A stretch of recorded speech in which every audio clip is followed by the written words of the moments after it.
ఇదే RTV app వార్తల్ని క్షణాల్లో చదివే అవకాశం ఉంటుంది. ఒక న్యూస్ పేపర్, ఒక టెలివిజన్ ఛానల్ మీ చేతుల్లో ఎప్పుడూ ఉంటాయి. ఆంధ్రప్రదేశ్ రాష్ట్ర ఆర్థిక రాజధానిగా విశాఖపట్నాన్ని డెవలప్ చేస్తామని ప్రభుత్వం చెప్తా ఉంది. మరోవైపు చూసుకుంటే కనుక కేంద్ర ప్రభుత్వం కూడా ఆంధ్రప్రదేశ్ అభివృద్ధి కోసం ప్రత్యేక దృష్టి సారించినట్టుగా మనకు తెలుస్తుంది. ఈ నేపథ్యంలో మనం ఇటు అనకాపల్లి వైపు చూసుకుంటే కనుక ఆర్సెలర్ మెటల్ కావచ్చు, అలాగే ఎన్టీపీసీ, ఇటు చూసుకుంటే భోగాపురం ఎయిర్పోర్టు, అటు పక్క మూలపాడు పోర్టు అభివృద్ధి చెందుతున్న దశలో దానికి తగ్గట్టుగా ఇన్ఫ్రాస్ట్రక్చర్ లేనట్టుగా కొంతమంది నిపుణులు వ్యక్తం చేస్తూ ఉన్నారు. ప్రధానంగా ఇదే విషయం మీద చర్చిస్తూ విశాఖపట్నం డెవలప్మెంట్ కౌన్సిల్ మంత్రి లోకేష్కి కొన్ని విజ్ఞప్తులు చేసింది. ఈ నేపథ్యంలో ఆయన నుంచి ఎలాంటి సంకేతాలు వెలువడ్డాయని మాట్లాడడానికి మనతో పాటు నరేష్ కుమార్ గారు ఉన్నారు, Rushikonda IT park vice president. Sir చెప్పండి, ఓ పక్క చూసుకుంటే కనుక మోడీ గారు వచ్చే ఇవన్నీ కూడా చేశారు. ఈ నేపథ్యంలో అక్కడ దానికి తగ్గట్టుగా ఇన్ఫ్రాస్ట్రక్చర్ కానీ వాళ్ళకి సరిపడా ఎన్విరాన్మెంట్ కానీ లేదని చెప్తా ఉన్నారు.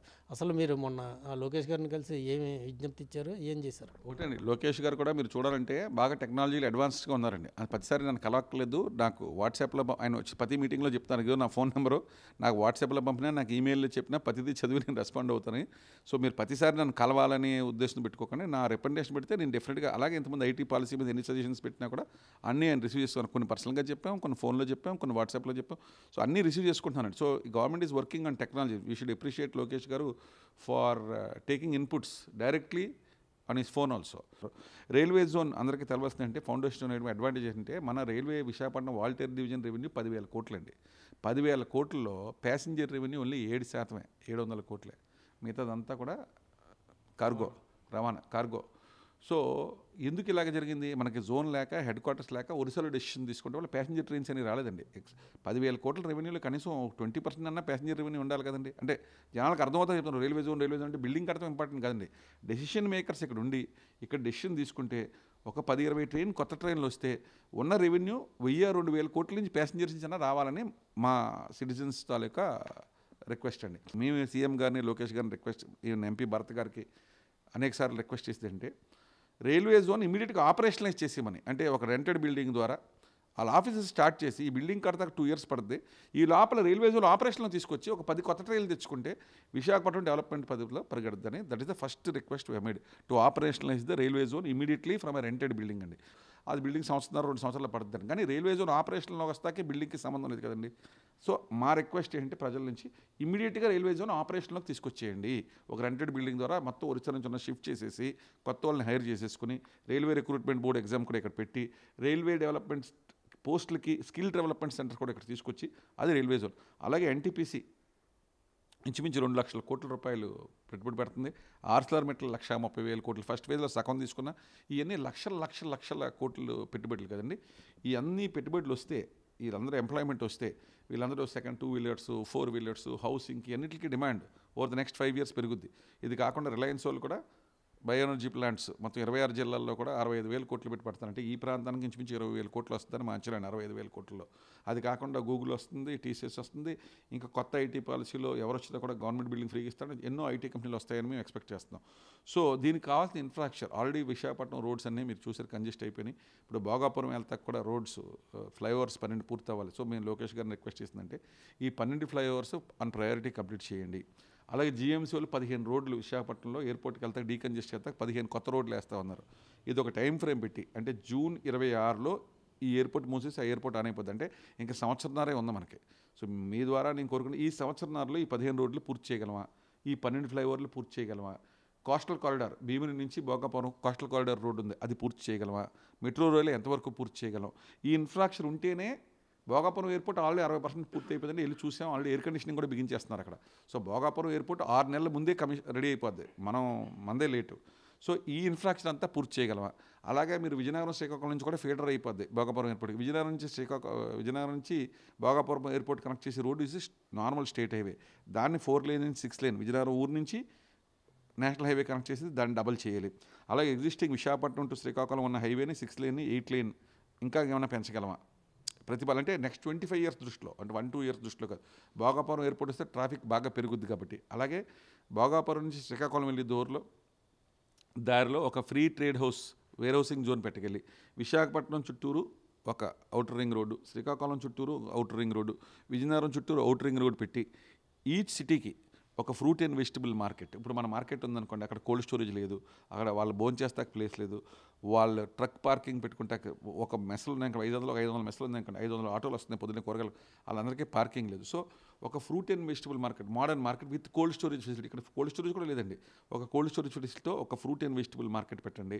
అక్కడ ఉన్న వాళ్ళు పడుకుంటాక నైట్ టైము వాళ్ళకి భోజనం చేస్తాకే ఒక మెడికల్ షాపు, ఒక ఏటీఎం, ఒక బ్యాంకు, ఇటువంటి సౌకర్యాలతో ఒక ఫ్రూట్ అండ్ వెజిటబుల్ మార్కెట్. దాని పక్కనే ఒక పెద్ద ట్రక్ పార్కింగ్ టెర్మినల్, అంటే విశాఖపట్నంలోకి వచ్చి ట్రక్స్ అన్నిటికీ ఒక 200-300 ఎకరాల ట్రక్ పార్కింగ్ టెర్మినల్ పెట్టి అశోక్ లేలాండ్ వాళ్ళతోనో టాటా వాళ్ళతోనో ఎంఓయూ చేసుకుని మహేంద్ర వాళ్ళతోనే వాళ్ళ ట్రక్ వచ్చి నైట్ పార్క్ చేస్తే పొద్దున్న లోపల ఆ ట్రక్ని రిపేర్ చేసి టెక్నీషియన్స్ వాళ్ళు చేసుకుని మన ల్యాండ్ అలాట్ చేస్తే వాళ్ళు నైట్ టైమే ఈ టైర్లు మార్చాలన్నా, ఇంజిన్ ఆయిల్ మార్చాలన్నా, బ్రేక్ ఆయిల్ మార్చాలన్నా, గేర్ ఆయిల్ మార్చాలన్నా, పార్ట్స్ నైట్ టైమే రిపేర్ చేసి ట్రక్ రాత్రి ఆగితే పొద్దున్నకి సర్వీసింగ్ చేసి ట్రక్ పంపించేలాగా ఇది ఒక ఆధునికంగా. అలాగే ఫుడ్ కోర్ట్స్ పెట్టి, మెడికల్ షాప్స్ అన్నీ కూడా పెట్టి, ప్రైమరీ హెల్త్ సెంటర్ కూడా పెట్టి, ఒక ట్రక్ పార్క్ అలాగే 3 చోట్ల కూడా విజయనగరం ద్వారా, శ్రీకాకుళం ద్వారా, విశాఖపట్నం ద్వారా ట్రక్ పార్కింగ్ టెర్మినల్, ఇలాగ ఫుడ్ అండ్ వెజిటబుల్ కోర్టు, ఈ అవుటర్ రింగ్ రోడ్డు, దీంతో పాటు ఒక శాటిలైట్ టౌన్షిప్. అంటే విశాఖపట్నం కొత్తగా వచ్చి హౌసింగ్ తగ్గుద్ది కాబట్టి ఈ outer ring roads, highways expand అయిపోతాయి, ఈజీగా అరగంటలో సిటీలోకి వచ్చేయచ్చు, ఈ మెట్రోకి వచ్చేస్తారు.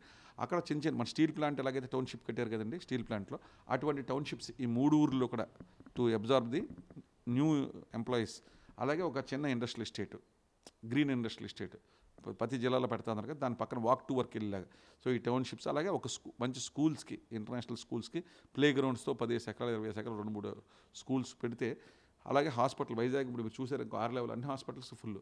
అలా విజయనగరంలో, శ్రీకాకుళంలో కూడా ఏమన్నా హెల్త్ సిటీ కింద ఏర్పాటు చేసి, ఇది కాకుండా కూడా విశాఖపట్నం రైల్వే స్టేషన్ దువ్వాడలో చూస్తే 20 సంవత్సరాల నుంచి రైల్వే స్టేషన్ కదండి, Duvvada railway station, Vizianagaram railway station, Srikakulam railway station కూడా డబల్ త్రిబుల్ చేసి కెపాసిటీస్.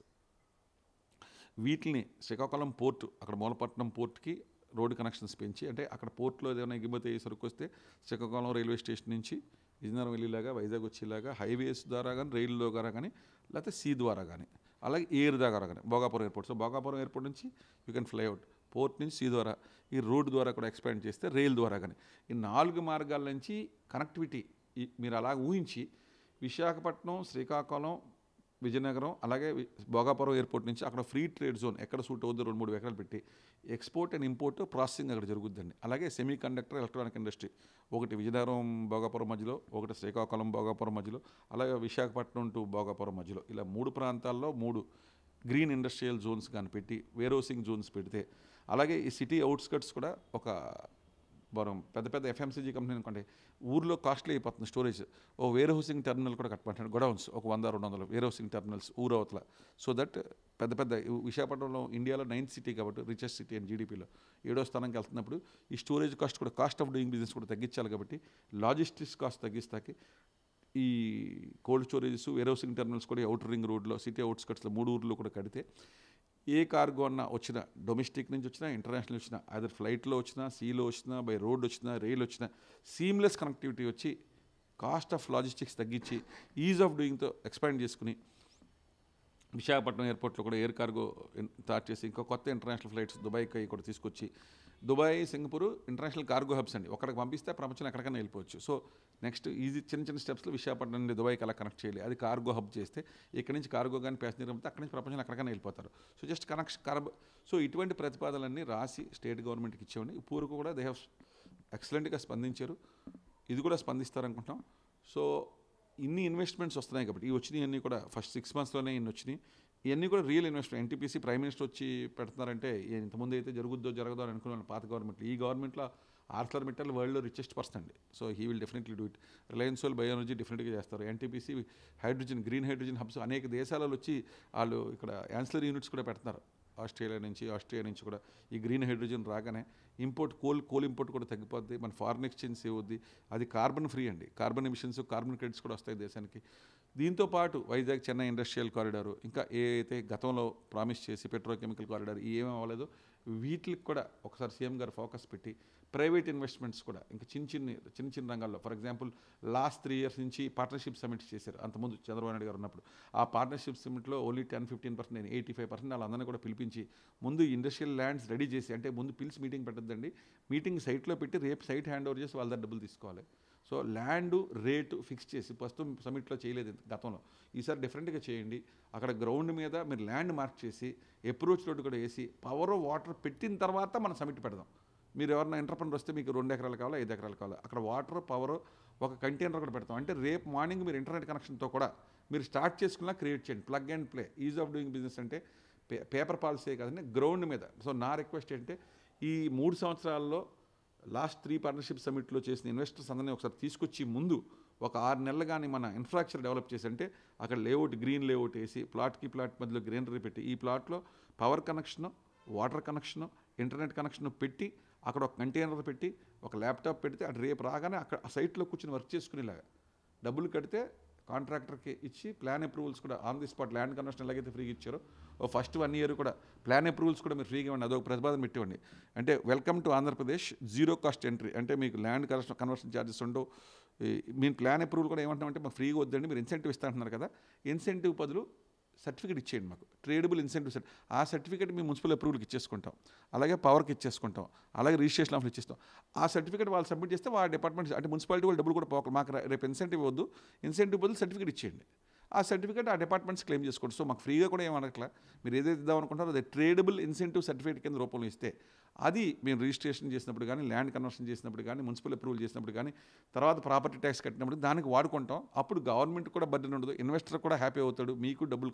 సో ఇటువంటి ప్రతిపాదనలన్నీ సబ్మిట్ చేసేవాడు అనేక సార్లు లోకల్ ఎంపీ భరత్ గారికి చెప్పాం, లోకేష్ గారికి చెప్పాం, సీఎం ఆఫీస్ కూడా పంపించాం. కొన్నిసార్లు కలిసినప్పుడు చెప్తున్నాం, కొన్నిసార్లు ఈమెయిల్లో పంపిస్తున్నాం, కొన్నిసార్లు వాట్సాప్లో పెడతాం. అన్నీ వాళ్ళకి అందుతున్నాయి. మీడియా ద్వారా కూడా మీకు కూడా చెప్తున్నాం. So we are very very happy with what the government is doing. Government చాలా ప్రోగ్రెస్ ఉంది, చేయవలసింది మటుకు ఇంకా చాలా ఉందండి. సో ఒక చిన్న కంట్రీ సింగపూర్ ఎంత ప్రోగ్రెస్ అయిందంటే మా ఇండస్ట్రియలిస్ట్గా చంద్రబాబు నాయుడు గారి లాంటి లీడర్షిప్తో అంత ప్రోగ్రెస్ అయ్యి హోప్ ఉంది. కాబట్టి కొంచెం డిస్సాటిస్ఫాక్షన్ ఉంటుంది, ఏంటి ఇంకా మౌలిక సదుపాయాలు అవ్వలేదు ఇదని. బట్ ఆ hope and faith that he can deliver and prime minister will deliver. Prime minister chief minister కలిసి పనిచేస్తున్నారు కాబట్టి ఒకరి అవసరం ఒకరికి ఉంది. కాబట్టి అక్కడ అమరావతి పోలవరం కాకుండా నార్త్ ఆంధ్ర కూడా ఒక పెద్ద గ్రోత్ కారిడార్గా డెఫినెట్గా తయారవుతుంది. ఎందుకంటే అన్నీ కూడా ఇక్కడ డిఫెన్స్ ఎస్టాబ్లిష్మెంట్ ఐఎన్ఎస్ వర్ష అని అక్కడ లార్జెస్ట్ న్యూక్లియర్ సబ్మెరీన్ బేస్ రాంబిల్లో వస్తుందండి, అది కూడా ఎక్స్పాండ్ అవుతుంది. ఇక్కడ ఐఎన్ఎస్ డేగా అని ఎయిర్పోర్ట్ నేవీ వాళ్ళు కూడా ఇప్పుడు వెళ్ళిపోయిన తర్వాత అది డెవలప్ చేస్తున్నారు. తర్వాత డాక్యార్డ్ ఎక్స్పాండ్ చేస్తున్నారు, షిప్ యార్డ్ ఎక్స్పాండ్ చేస్తున్నారు. So navy is expanding in వాళ్ళ ఆర్మమెంట్ డిపోస్ ఎక్స్పాండ్ చేస్తున్నారు. ఎన్ఎస్టీఎల్లో కొత్త అన్ని ప్రాజెక్ట్స్ వస్తున్నాయి. సో నేవల్ సైడ్లో వస్తున్నాయి. వాళ్ళ పబ్లిక్ సెక్టర్లో హెచ్పిసిఎల్ ఇవన్నీ కూడా దేర్ ఎక్స్పాండింగ్. ఇప్పుడు మీరు ఎన్టీపీసీ అన్నీ మీకు తెలిసినాయి. సో ఐటీ కంపెనీలు కూడా కొత్త వస్తున్నాయి. So much is happening on the ground. Infrastructure అయితే డెఫినెట్గా గవర్నమెంట్ ఎలాగైనా లోన్ తెచ్చినా చేయవలసిన బాధ్యత అయితే చాలా ఉందండి. మల్టీ లెవెల్ పార్కింగ్ సిటీలో కడతాం కానీ, రోడ్ ఎక్స్పాన్షన్ చేయడం కానీ, అవుటర్ రింగ్ రోడ్స్ కడతాం కానీ, శాటిలైట్ టౌన్షిప్స్ కడతాం కానీ, ఇది ప్రయారిటీ. అమరావతి ఎంత ప్రయారిటీయో ఈ లోకల్గా బ్యాక్వర్డ్ ఉన్న రీజన్స్ అన్నీ కూడా కాస్ట్ ఆఫ్ లివింగ్ మీలాంటి వాళ్ళు ఇల్లు కావాలంటే తక్కువ రేట్లో గజం 5,000కి 10,000కి ఉండి అరగంటలో సిటీలోకి వచ్చేలాగా మా ప్లాన్ ఏంటంటే మధ్యతరగతి లోవర్ మిడిల్ క్లాస్కి హై క్వాలిటీ హౌసింగ్ అవుట్స్కట్స్లో డెవలప్ చేసి వాళ్ళు high quality transport metro rails కానీ ఎయిర్ కండిషన్ బస్సెస్ ద్వారా మంచి రోడ్స్ పెట్టి అవుటర్ రింగ్ రోడ్కి నెట్వర్క్ పెట్టి అరగంటలో ప్లేస్ ఆఫ్ వర్క్కి వాళ్ళ సొంత వెహికల్ వాడకుండా గ్రీన్ వెహికల్స్, గ్రీన్ బస్సెస్ కానీ, గ్రీన్ ఆటోస్ కానీ, గ్రీన్ మెట్రో కానీ వాడి సిటీలో పనిచేసి ఇంటికి వెళ్ళిపోయేలాగా half an hour to half an అవర్లో అటువంటి ప్రణాళిక అండి. సింపుల్గా చెప్పాలంటే అది ఒక గ్లోబల్ సిటీగా ఆల్ సైడ్స్ ఎక్స్పాండ్ అవుతుంది అనుకోండి. ఆల్ సైడ్స్లో ఇటువంటి ఇన్ఫ్రాస్ట్రక్చర్ క్రియేట్ చేద్దాం. Green industrial estates, green housing, అది ప్రణాళిక అండి. ఓకే, ఒకటే చెప్తా ఉన్నారు నరేష్ కుమార్ గారు. ఉత్తరాంధ్రలో ఇబ్బడి ముబ్బడిగా పెట్టుబడులు వస్తున్న నేపథ్యంలో మౌలిక సదుపాయాలను కల్పించడానికి ప్రభుత్వం దృష్టి సారించాలి. ప్రధానంగా చూసుకుంటే కనుక శ్రీకాకుళం, విజయనగరం జిల్లాల్లో అవుటర్ రింగ్ రోడ్స్తో పాటు ఆ శ్రీకాకుళం, విజయనగరం, విశాఖపట్నంలో రైల్వే స్టేషన్లను అభివృద్ధి చేయడం, శాటిలైట్ సిటీల నిర్మాణం లాంటి అన్నిటి మీద దృష్టి పెట్టాలంటూ ఆయన కోరుతూ ఉన్నారు. విశాఖపట్నం నుంచి కెమెరామెన్ అజయ్తో వర్మ ఫర్ ఆర్టీవీ. మరిన్ని వీడియోస్ కోసం ఛానల్ ని సబ్స్క్రైబ్ చేయండి. లేటెస్ట్ అప్డేట్స్ కోసం వాట్సాప్ ఛానల్ ని ఫాలో చేయండి. అండ్ లింక్ డిస్క్రిప్షన్ లో ఉంది.